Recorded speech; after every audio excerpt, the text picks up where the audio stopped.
Speaking of top secret diaries, what do you think of Admiral Byrd? Do you think that that is a real, true story that he went to Antarctica and Yes, encountered? I do think the story of Operation Highjump is true. I do not think the so-called diaries that are floating out there on the internet are true. I think those are gigantic distractions. Hmm. Um, the only documentary evidence that we have of Admiral Byrd mentioning any sort of advanced technology is that very brief article that appears in El Mercurio de Santiago, the newspaper of Santiago, Chile. And I put a copy of the actual article that Byrd's comments appeared in my book, Reich of the Black Sun.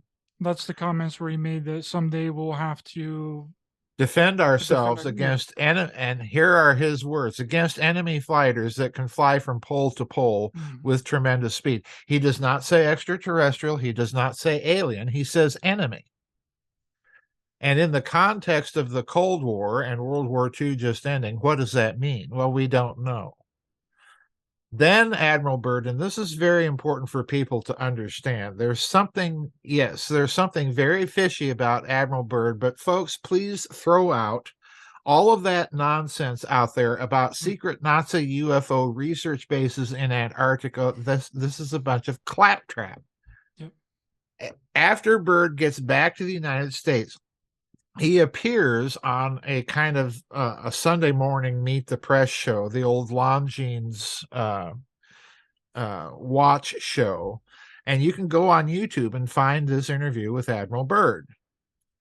And he appears on this show. He gives a nice hour long, question answering thing. He then writes a special article for the National Geographic magazine all about his expedition. And this comes out in a complete magazine, which I think is his attempt to cover up whatever it was he was doing down there. But basically, the article in National Geographic is about the expedition, the equipment they used, the soldiers that they lost during the expedition, unfortunately, and on it goes. So it's a nice article and fairly detailed. So fast forward the clock to it's either his son or his nephew. I forget. I always forget which it is. But on the anniversary of Admiral Byrd having written that article for National Geographic, his son or his nephew are invited to Washington, D.C. to give a special talk about it. And they disappear on the way, on the train. They end up dead in Baltimore, Maryland, discovered in an abandoned warehouse. The case is still open. They don't know why or who, but they suspect homicide. And in the meantime, as before all of this takes place, who becomes the owner of the Texas School Book Depository? Why, a man by the name of Colonel Byrd, who happens to who happens to be Admiral Byrd's relative, close relative, uncle was it or was it his brother, cousin or cousin or brother? something Yeah. like, yeah, ends up being a close relative to Admiral Byrd and owning the Texas School Depository. Now, folks, come on. You can argue that this is all coincidence, of course, but you're pressing the actuarial tables rather severely if you do. So yeah, I think there's something else going on here too. And given that strange connection, did John Kennedy find out something else too about Antarctica and the bird expedition? Who knows? But he was clearly a threat. And by golly, we better get him to Dallas and have him right there at that particular place so we can kill him because because if he continues on this course, everything's gonna come undone. And here we are. So this is what happens when you let a coup d'etat run your country, folks. Another interesting thing that is Lloyd Breckner. Oh Louis yeah. Brechner was the inventor of the shortwave radio systems and was instrumental in forming NASA and later on data collection for the World Wide Web and Right. take trips around the world to set up radio stations. And most notable was going with Admiral Byrd to Antarctica to set up radio stations, which is another hardcore connection here between NASA, Right. JFK, and Admiral Byrd. And the Germans. Because let's remember what the Germans probably did in Antarctica was they probably set up one of their automated weather stations at the minimum. And they may have, had very small teams running some of these radio stations down there too. So, I don't put anything past these people.